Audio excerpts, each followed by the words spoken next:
Hello dear friends, welcome to our channel king recipes. ഇന്ന് നമ്മളിവിടെ തയ്യാറാക്കാൻ പോകുന്ന ഒരു ദോശയുടെ വീഡിയോ ആണ് കേട്ടോ.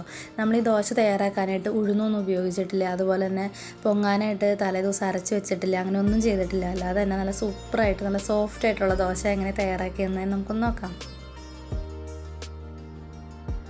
അതിനായിട്ട് ഞാനിവിടെ ഒരു പാത്രത്തിലോട്ട് 1/2 കപ്പ് വെള്ളവലാണ് എടുത്തേക്കണേ. അതിൻ്റെ അകത്തേക്ക് അല്പം വെള്ളവും കൂടി ഒഴിച്ചിട്ട് നമുക്കിതൊരു 15 മിനിറ്റിനടുത്ത് ഇതൊന്ന് കുതിരാനായിട്ട് വെക്കണം.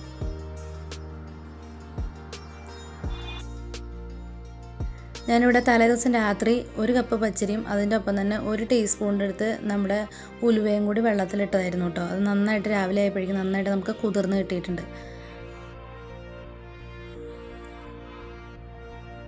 ഇനി ഞാൻ അരയ്ക്കാനായിട്ടൊരു ജാർ എടുത്തതിന് ശേഷം നമ്മൾ തലേദിവസം വെള്ളത്തിലിട്ടായിരുന്ന പച്ചരിയും ഉലുവയും കൂടി ഇട്ടില്ലായിരുന്നോ, അതിട്ട് കൊടുക്കാം. അതുപോലെ തന്നെ ഒരു 1/2 കപ്പിൻ്റെ അടുത്ത് തേങ്ങ ചിരകിയതും കൂടി നമുക്ക് ഇതിനകത്തേക്ക് ഇട്ട് കൊടുക്കാം. പിന്നെ നമ്മൾ നേരത്തെ സോക്ക് ചെയ്യാൻ വെച്ചില്ലായിരുന്നു നമ്മുടെ അവൽ, അതും കൂടി ഇതിൻ്റെ അകത്തേക്ക് ഇട്ട് കൊടുക്കാം കേട്ടോ.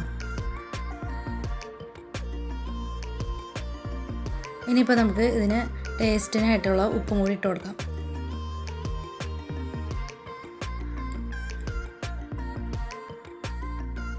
പിന്നെ ഒരു 1/4 കപ്പിൻ്റെ അടുത്ത് വെള്ളം ഞാനിപ്പോൾ ചേർത്ത് കൊടുത്തിട്ടുണ്ട്. എന്നിട്ട് നന്നായിട്ടൊന്ന് അരച്ചെടുക്കാം കേട്ടോ. ഇപ്പോൾ നന്നായിട്ട് നമുക്ക് അരഞ്ഞ് കിട്ടിയിട്ടുണ്ട്. ഇനി ഞാൻ ഇതിൻ്റെ അകത്തേക്ക് ഈനോ ആണ് കേട്ടോ ചേർത്ത് കൊടുക്കണേ. ഇതിപ്പോൾ നമുക്ക് മെഡിക്കൽ ഷോപ്പിൽ അല്ലെങ്കിൽ സ്റ്റേഷനറി കടയിലൊക്കെ മേടിക്കാൻ കിട്ടും. ഒരു പാക്കറ്റിന് 10 രൂപ കണ്ടുള്ളൂ. അതും കൂടി ഇതിൻ്റെ അകത്തേക്ക് ഇങ്ങനെ ഇട്ട് കൊടുക്കാം. അതിനുശേഷം നന്നായിട്ടൊന്ന് മിക്സ് ചെയ്ത് കൊടുക്കാം. നമ്മൾ ഇട്ടപ്പോൾ തന്നെ അത് നന്നായിട്ട് പൊങ്ങി വരണുണ്ടോ. നമ്മൾ ദോശമാവൊക്കെ തലേദിവസം അരച്ച് വെച്ചാലാണ് പിറ്റേ ദിവസം ആകുമ്പോൾ ഇതുപോലെ നല്ല വീറി കിട്ടത്തുള്ളൂ. ഇതിപ്പോൾ നമ്മൾ ഈനോ ഇട്ട് ഉടനെ നന്നായിട്ട് വീറി വന്നിട്ടുണ്ട് കേട്ടോ. ഇനി നമുക്കിതൊരു പാൻ അടുപ്പത്തോട്ട് വെച്ചിട്ട് നമുക്കിത് ഓരോന്നായിട്ട് ചുട്ടെടുക്കാം. ഒരടപ്പ് വെച്ച് അടയ്ക്കാം കേട്ടോ.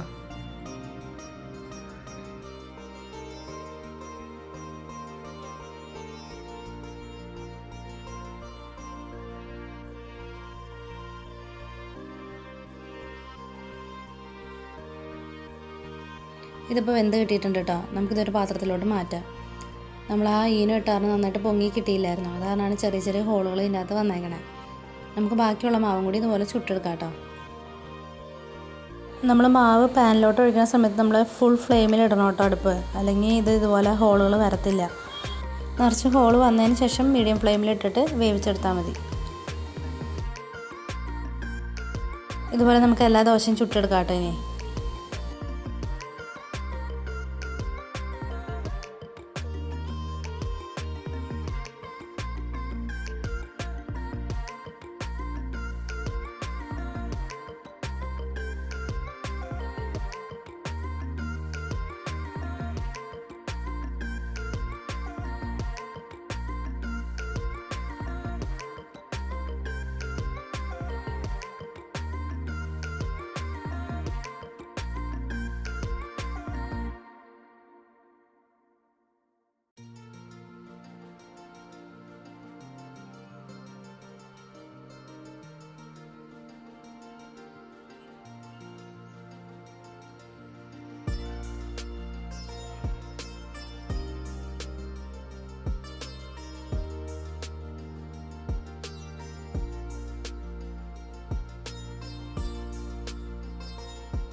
ഇതിപ്പോൾ നമ്മളെല്ലാം ചുട്ടെടുത്തു കേട്ടോ.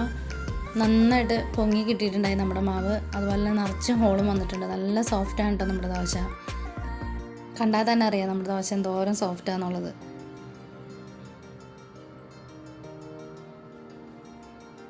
ഇനി നമുക്കിതിന് ചേരുന്നൊരു ചട്നിയും കൂടി തയ്യാറാക്കാം കേട്ടോ. ഞാനിവിടെ തേങ്ങ ചട്നി തന്നെയാണ് ഉണ്ടാക്കണേ. അതിനായിട്ടൊരു പാൻ അടുപ്പത്തോട്ട് വെച്ചിട്ടുണ്ട്. ഇനി അതിൻ്റെ അകത്തേക്ക് വെളിച്ചെണ്ണയാണ് ഒഴിച്ചു കൊടുത്തേക്കണേ. ഇനി നമുക്കതിൻ്റെ അകത്തേക്ക് ഒരു 1/4 ടീസ്പൂൺ എടുത്ത് കടുക് ഇട്ട് കൊടുക്കാം.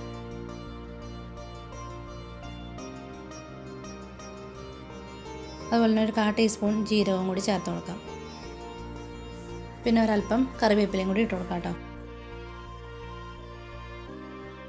ശേഷം ഞാനിവിടെ ചേർത്ത് കൊടുത്താണ് നമ്മുടെ പൊട്ടുകടലയില്ലേ, പൊട്ടുകടല കുറച്ച് ചേർത്ത് കൊടുത്തിട്ടുണ്ട് കേട്ടോ. അതിനുശേഷം ഞാനിവിടെ ഒരു പച്ചമുളകാണ് എടുത്താണ്. ഈ പച്ചമുളകിന് നല്ല എരിവായതുകൊണ്ടാണ് ടോർന്ന് എടുത്തേക്കണേ. പിന്നെ 2 വെളുത്തുള്ളിയും കൂടി എടുത്തിട്ടുണ്ട്. ഇനി പതുക്കെ ഇതൊന്ന് റോസ്റ്റ് ചെയ്തെടുക്കണം.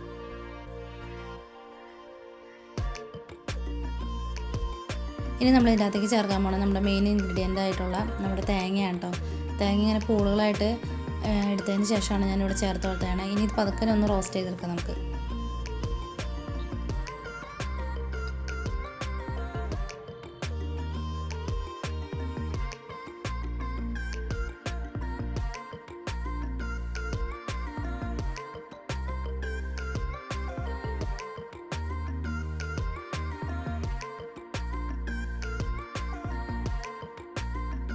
ഇത് നന്നായിട്ട് റോസ്റ്റായി കിട്ടി. നമുക്കിതൊന്ന് ആറാൻ വെക്കണം കേട്ടോ.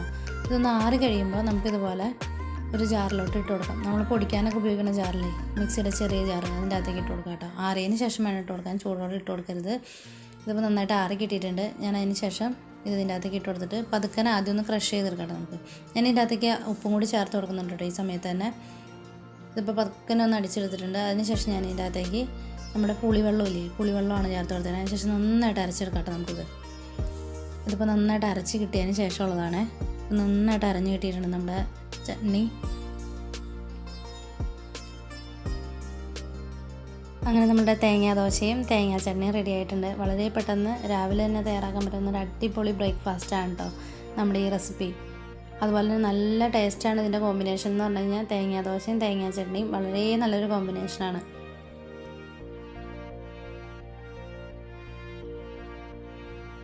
ഇന്നത്തെ വീഡിയോ എല്ലാവർക്കും ഇഷ്ടപ്പെട്ടു എന്ന് വിചാരിക്കുന്നു. ഇഷ്ടപ്പെട്ടിട്ടുണ്ടെങ്കിൽ എല്ലാവരും ഒന്ന് ട്രൈ ചെയ്ത് നോക്കണം. അതുപോലെ എൻ്റെ ചാനൽ ഒന്ന് ലൈക്ക് ചെയ്യണം, പിന്നെ ഒന്ന് സബ്സ്ക്രൈബ് ചെയ്യണം. പിന്നെ തൊട്ടടുത്തൊരു ബെല്ലിൻ്റെ ബട്ടണും കൂടി കാണാം കേട്ടോ. അതിൻ്റെ അകത്തും കൂടി ഒന്ന് ക്ലിക്ക് ചെയ്യണം. അപ്പോൾ ഓളെന്നൊരു ഓപ്ഷനും കൂടി വരും. അതിൻ്റെ അകത്തും കൂടി ഒന്ന് ക്ലിക്ക് ചെയ്യാൻ മറക്കല്ലേ. എങ്കിൽ മാത്രമാണ് ഞാൻ എല്ലാ വീഡിയോസിൻ്റെയും നോട്ടിഫിക്കേഷൻ കാണാൻ സാധിക്കും. അപ്പോൾ എല്ലാവർക്കും താങ്ക് യു.